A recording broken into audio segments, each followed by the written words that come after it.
आमर 17 तारीख में जो परिक्रमा प्रकल्पर शुभ उद्घाटन अच्छी आम पर्याप्त सुरक्षा व्यवस्था करूँ। ये सुरक्षा व्यवस्था प्रत्यक्ष भाव में आईजी केन्द्रांचल एसपी पुरी से तदारख करुँच। गत किछि दिन है आमर ये सुरक्षा व्यवस्था जारी रही। पुरी सहर को आम गोटे सिक्यूरिटी ब्लैंकेट रखीचु।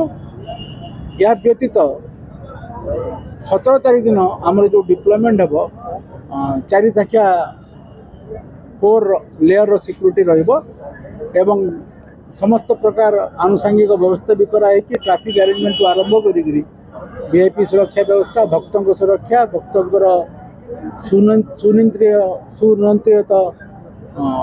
दर्शन एवं ता सहित जिते आनुषंगिक सुरक्षा जनित व्यवस्था आम करूँ।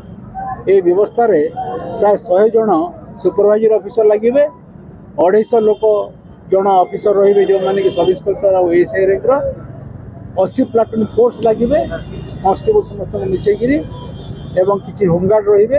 आम बम डिस्पोजल टीम 4टी तैनात करें डिप्लॉय करूँ।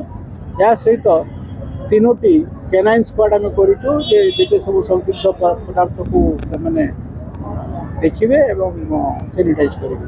तेणु आम आशा करूँ से दिन सुरखुर रे ये जो आम सुरक्षा व्यवस्था अच्छी, ये जो परिक्रमा प्रकल्पर जो उद्घाटन हम सुरखुर सर एवं भक्त माने अति सुंदर भाव एवं प्रॉपर्ली दर्शन करें। सब अच्छी एंटी सबुटेज टीम अच्छी, बम डिस्पोजल स्क्वाड अच्छी, केनाइन स्क्वाड अच्छी। समस्त बंदोबस्त कराई चलला। रूट तो तुम जानी सब मु कौन कह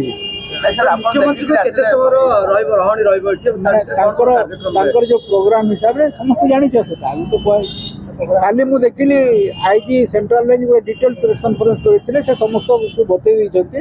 तेणु से डिटेल अच्छी बंदोबस्त कराई मंदिर भितर जमी आगुरी अरेंजमेंट आम शीघ्र कार्यक्षम करने चेष्टा करूँ। जेहेतु रिक्रुटमेंट आवश्यकता अच्छी, आम अन्य बैटालियन बर्तमान रिडिप्लॉय करके बैटालियन कार्यक्षम करूँ एवं आगामी दिन में रिक्रुटमेंट हम रिक्रुटमेंट नहीं आम परमानेंट एस्टाब्लिश कर टेक्नोलोजी सब सिक्यूरिटी सहित टेक्नोलोजी लिंक होगी था। एमिति नुआ नुआ खबर जानिबा जोड़ी हे रुहंतु आम चैनल सहित सब्सक्राइब करंतु भंजदूत न्यूज़ को।